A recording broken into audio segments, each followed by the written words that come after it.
عليكم ورحمة الله وبركاته. الحمد لله رب العالمين والصلاة والسلام على رسوله الكريم وعلى آله وصحبه أجمعين. میرے عزیز و خواتین و حضرات، بچے بچیاں، میرے دوست احباب، جاننے والے نہ جاننے والے، اللہ تعالیٰ کی طرف سے ہم پر بڑا احسان ہوا ہے۔ اللہ تعالیٰ نے ہفتے میں 7 دنوں میں ایک دن بابرکت بنایا، وہ جمعہ کا ہے۔ اللہ تعالیٰ نے قوم یہود سے کہا کہ میرے علم میں ایک دن ہے بہت برکت والا، وہ تم ڈھونڈو اور چن لو۔ تو انہوں نے خطا کھائی اور ہفتے کا دن چن لیا۔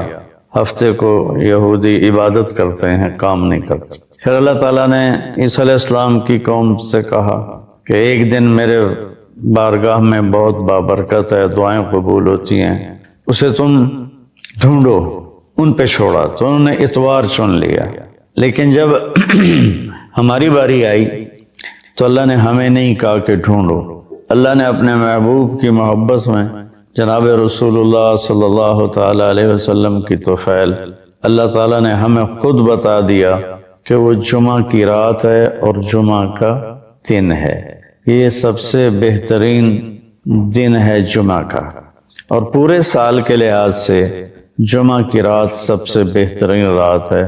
خصوصی طور پر پھر شب قدر سب سے اعلیٰ ہو جاتی ہے، لیلۃ القدر سب سے اعلیٰ ہو جاتی ہے۔ تو وہ 21، 23، 25، 27، 29 کی راتوں میں کوئی ایک رات ہوتی ہے، تو وہ اللہ تعالیٰ نے بہت ہی بابرکت بنائی۔ اللہ ہمیں نصیب فرمائے۔ تو جمعے کا دن اللہ تعالیٰ نے پسند فرمایا، اس میں ایک گھڑی دعا کی قبولیت کی ہے، وہ چھپی ہوئی ہے۔ اس گھڑی میں جس خوش نصیب کو ہاتھ اٹھانے کی دولت مل جائے، وہ دعا فوراً قبول ہوتی ہے اور سیدھی عرشوں پر جاتی ہے۔ علماء نے اس میں تحقیق کی، ہر ایک نے اپنے اپنے خیال کے مطابق۔ بعضوں کے نزدیک جب امام خطبے کے لیے ممبر پہ آتا ہے تو وہ دعا کی قبولیت کا وقت ہے۔ بعضوں کے نزدیک جب 2 خطبوں کے درمیان بیٹھتا ہے تو وہ وقت دعا کی قبولیت کا ہے، اور بعضوں کے نزدیک عصر سے مغرب کے درمیان کوئی بھی گھڑی اللہ کی بارگاہ میں دعا کی قبولیت کی ہوتی ہے۔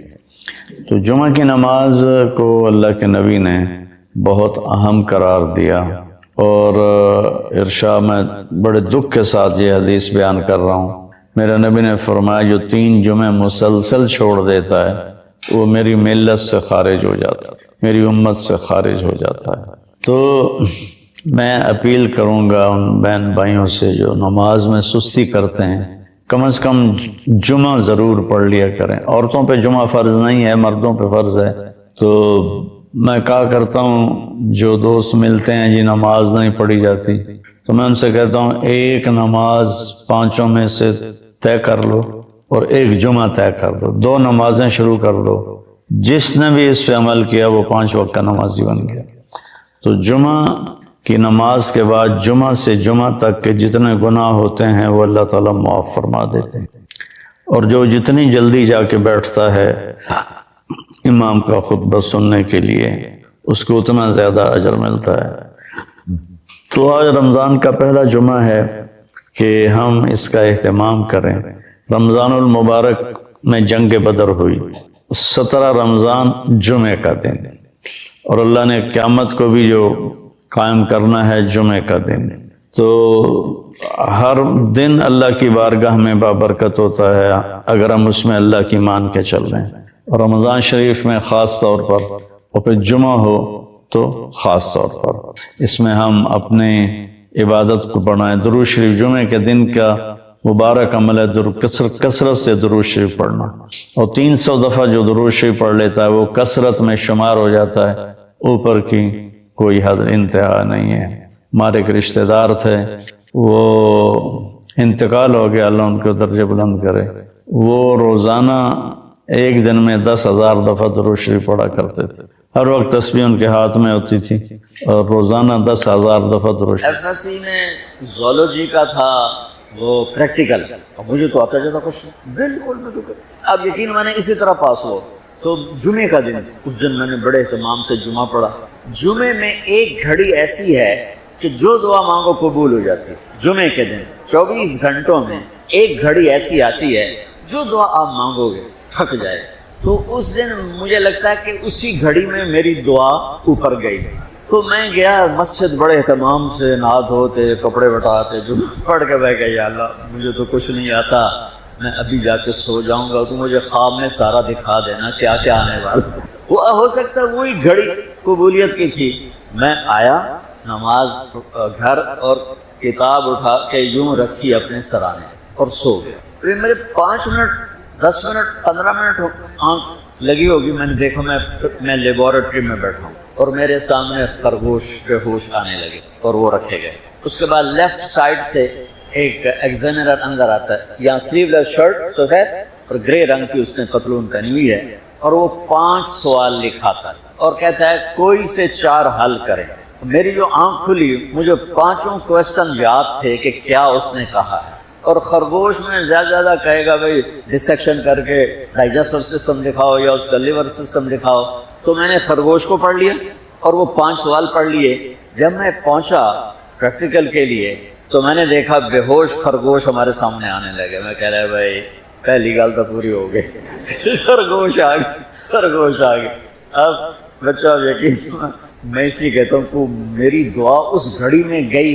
وہ گھڑی چھپی ہوئی ہے، کسی کو بھی مل سکتی ہے کسی وقت. مجھے اس دن وہ مل گئی. ادھر سے آیا ایگزامینر، سلیو لیس سفید شرٹ اور گرے پتلون. میں کہا اے گل بھی پوری ہو گئی. اس کے بعد اس نے 5 سوال لکھائے.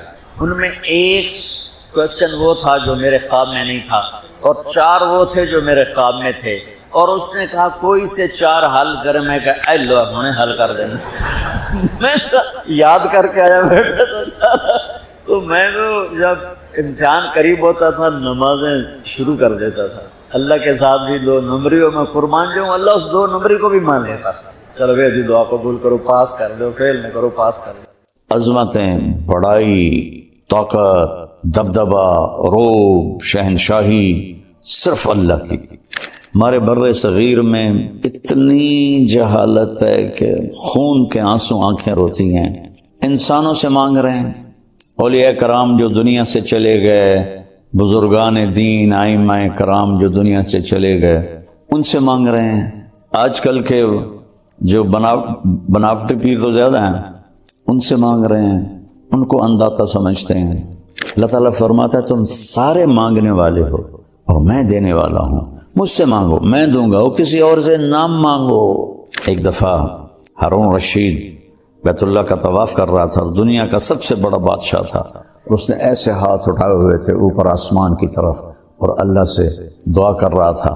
تو سفیان ثوری رحمہ اللہ فرمانے لگے انظروا الی جبار الارض کیف یتضرع الی جبار السماوات والارض. اس دنیا کے طاقتور کو دیکھو کیسے زمین آسمان کے شہنشاہ اور زمین آسمان کے طاقتور کے آگے ہاتھ پھیلا رہا ہے اور دعا مانگ رہا ہے. وہ کریں جو اللہ کہتا ہے، وہ نہ کریں جو لوگ کہتے ہیں یا میں کہتا ہوں. کہ کائنات اللہ کے قبضے میں ہے. قرآن یہ ذہن بناتا ہے کہ للہ ملک السماوات والارض وما فیہن. زمین، آسمان اور جو کچھ اس کے اندر ہے نا وہ اللہ کا ہے. میرے نبی صبح ایک دعا مانگتے تھے روزانہ، اصبحنا واصبح الملک للہ. صبح ہوئی اور سارے ملک نے صبح کی. والکبریاء والعظمت للہ. عظمتیں، بڑائی، طاقت، دبدبہ، روب، شہنشاہی صرف اللہ کی. الخلق والامر واللیل والنہار وما سکن فیہما للہ وحدہ. ساری مخلوق، ساری طاقت، ہر موسم کے دن، ہر موسم کی راتیں اور جو کچھ ان کے درمیان ہے سب اللہ کا ہے. للہ وحدہ، سب اللہ کا ہے، کسی کا نہیں ہے. ما یملکون من قطمیر. سبحان اللہ. اللہ تعالیٰ کہتا ہے کہ ابھی تو آج کل افطاری کے دن ہیں تو جب ہم کھجور کھاتے ہیں ایسے چیر رہے ہیں تو گٹھلی کے اوپر ایک چھلکا ہوتا ہے باریک سا، اس کو قطمیر کہتے ہیں. تو ساری مخلوق اللہ کے سوا اس قطمیر کے بھی مالک نہیں، اس کھجور کے چھلکے کی.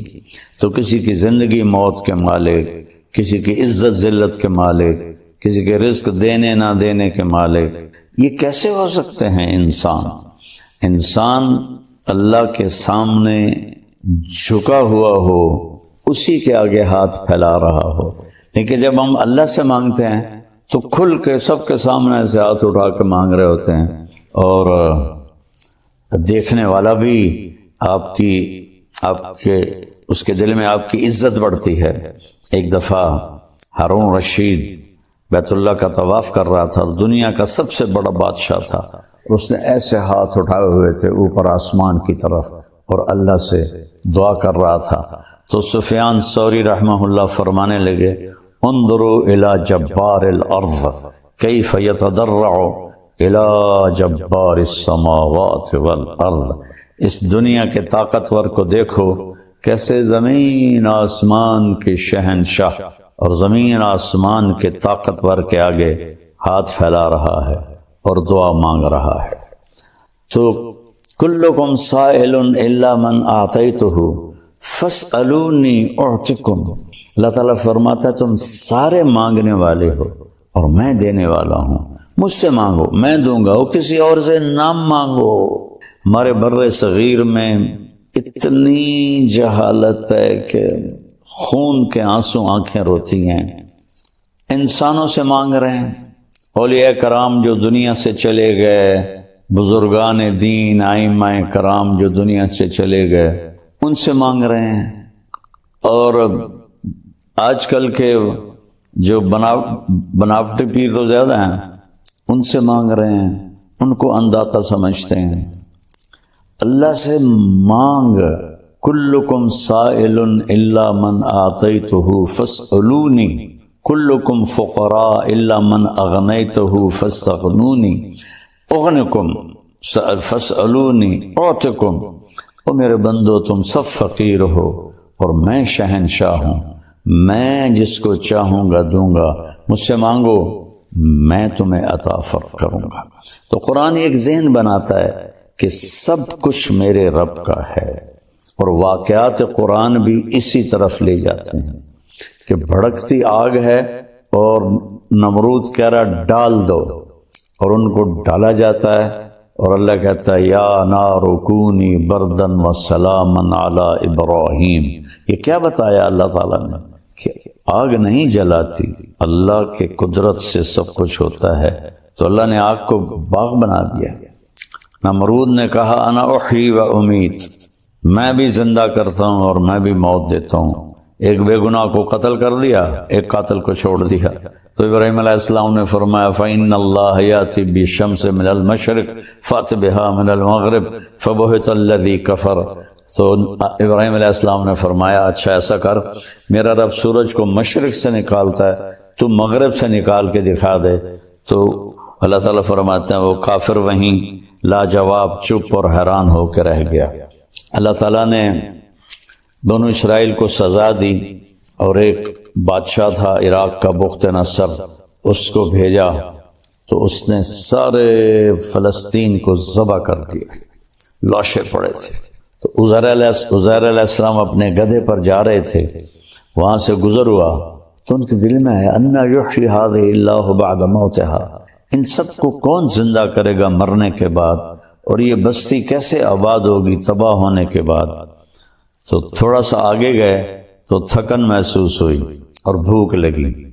تو ایک درخت کے ساتھ گدھے کو باندھا، اور ایک ٹوٹی ہوئی دیوار تھی اس کے ساتھ ایسے ٹیک لگائی، اور ایک برتن میں جو کی روٹی تھی اس کو ٹکڑے کر کے اس میں ڈالا، اور انگور تھے تھیلی میں، ان کو نچوڑ کے ان کا رس اس روٹی کے اوپر ڈالا، اور اس دیوار سے ٹیک لگائی، اور آگے ایک چھوٹی دیوار تھی اس پر ایسے پاؤں رکھ دیے، اور یوں سر کی ٹیک لگائی، اور اللہ نے فَأَمَاتَهُ اللَّهُ مِئَةَ عَامٍ، اللہ نے 100 سال موت دے دی. اب انہوں نے ایسے ٹیک لگائی تھی کہ انگوروں کا رس روٹی میں رچ جائے، نرم ہو جائے، پھر میں کھاؤں گا۔ 100 سال کے بعد اللہ نے اٹھایا تو آپ نے فرمایا کم لبثت عزیر، کتنا وقت گزارا یہاں؟ تو انہوں نے پہلے کہا یومن، یا اللہ 1 دن میں رہا ہوں۔ پھر سورج کو دیکھا تو وہ ڈھل رہا تھا، اور جب انہوں نے وہاں آرام کیا تھا تو صبح کا وقت تھا، تو کہنے لگے او بعض یوم، یا اللہ لگتا ہے آدھا دن۔ تو اللہ نے فرمایا بل لبثت 100 عام، تو 100 سال یہاں رہا ہے۔ فانظر الی طعامک وشرابک لم یتسنہ، جس چیز نے فوراً خراب ہو جانا تھا کھانا، اسے کیڑے کھا جاتے، چیونٹیاں کھا جاتی۔ پانی تھا ایک چمڑے کے مشکیزے میں، وہ خشک ہو جاتا، بدبودار ہو جاتا۔ آپ نے کہا کھانا دیکھ، پانی دیکھ، ذرا تبدیلی نہیں۔ انظر الی حمارک، گدھے کو دیکھ کدھر ہے؟ کہ وہ تو جی وہ ہڈیاں پڑی ہیں۔ کہا دیکھ اب میں کیا کرتا ہوں۔ وانظر الی حمارک وعظامک کیف نکسوها لحما، اب تو دیکھ کہ میں تیرے سامنے گدھے کو کس طرح زندگی دیتا ہوں۔ تو وہ جو ہڈیاں چورا چورا پڑی تھی نا، ایک دم ڈھانچہ بن کے کھڑی ہو گئی۔ پھر ان کے اوپر گوشت چڑھ گیا، پھر ان کے اوپر کھال چڑھ گئی، دم لگ گئی، آنکھیں لگ گئی، کان۔ عزیر علیہ السلام آنکھوں سے دیکھ رہے ہیں۔ ایک دم گدھے نے چیخ ماری اور چھلانگ لگائی۔ تو اللہ نے فرمایا عزیر سمجھ میں آیا کہ تیرا رب کیسے زندہ کرتا ہے؟ کہا جی سمجھ گیا۔ وَعْلَمْ أَنَّ اللَّهَ عَزِيزٌ حَكِيمٌ۔ اس واقعے سے اور ایسے اور واقعات سے ابراہیم علیہ السلام جیسی ہستی نے کہا یا اللہ ارنی کیف تحیی الموتیٰ، آپ مردے کیسے زندہ کریں گے؟ کہ اولم تؤمن، کیوں تیرا ایمان نہیں ہے؟ کہ بلا ہے، ولکن لیطمئن قلبی، دیکھنا چاہتا ہوں تاکہ مجھے اطمینان ہو جائے۔ قال فخذ 4 من الطیر، کہ 4 پرندے لے لے، فصرہن الیک، انہیں اپنے ساتھ مانوس کر لے، ثم جعل علی کل جبل منہن جزءا، پھر ان کو ذبح کر اور ان کا قیمہ بنا دے 4 کا، اور 4 پہاڑوں کی چوٹیوں پر ان کو رکھ لے، سریاں ہاتھ میں رکھ لے۔ ثم ادعہن، پھر تم ان کو بلا، یاتینک سعیا، تو دیکھے گا کہ وہ آئیں گے کیسے، میں بتاتا ہوں۔ تو انہوں نے کہا پرندے جو بھی تھے مختلف ہیں، کبوتر آ جائے، تو کبوتر کے گوشت کے ٹکڑے 4 پہاڑوں سے اٹھ کر اوپر آئے، آپس میں جڑے، یاتینک سعیا، اڑ کے نہیں آئے، ایسے چلتے ہوئے آئے۔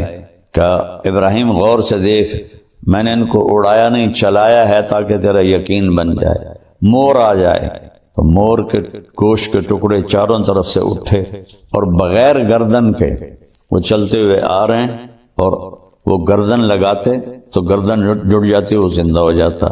پھر تیسرے کو بلایا، پھر چوتھے کو بلایا، چاروں کے گوشت آپس میں مل کر بغیر سر کے چلتے ہوئے آتے، اور ابراہیم علیہ السلام ایسے سر لگاتے، وہ جڑ جاتا اور وہ زندہ ہو جاتے۔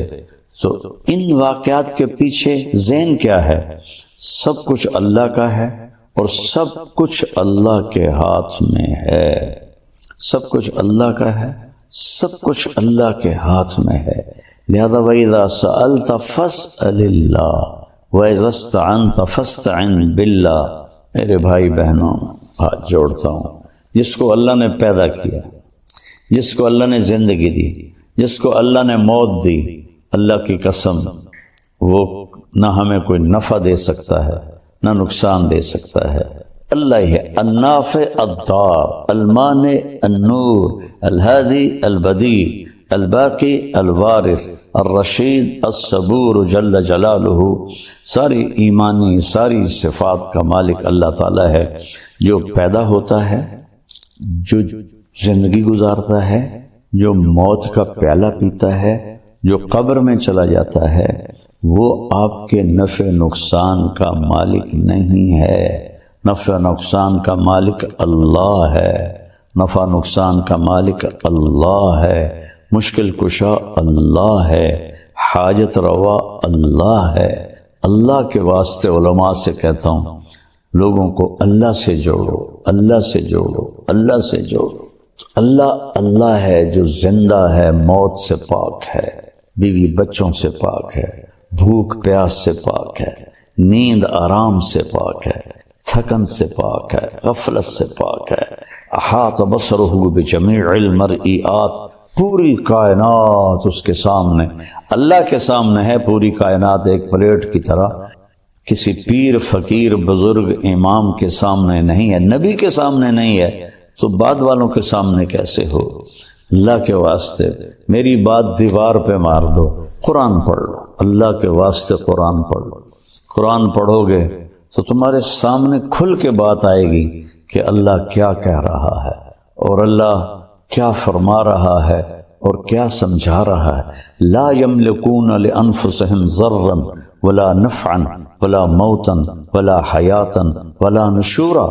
اللہ تعالیٰ مخلوق صرف بت نہیں، ساری مخلوق، وہم یخلقون، جو بھی پیدا کیا گیا ہے، نہ موت کا مالک، نہ زندگی کا مالک، نہ موت کے بعد اٹھنے کا مالک، نہ نفع کا مالک، نہ نقصان کا مالک۔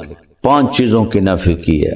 نفع کا مالک اللہ، نقصان دینے والا اللہ، زندگی کا مالک اللہ، موت کا مالک اللہ، موت سے اٹھانے کی طاقت اللہ، باقی سب مخلوق ہیں۔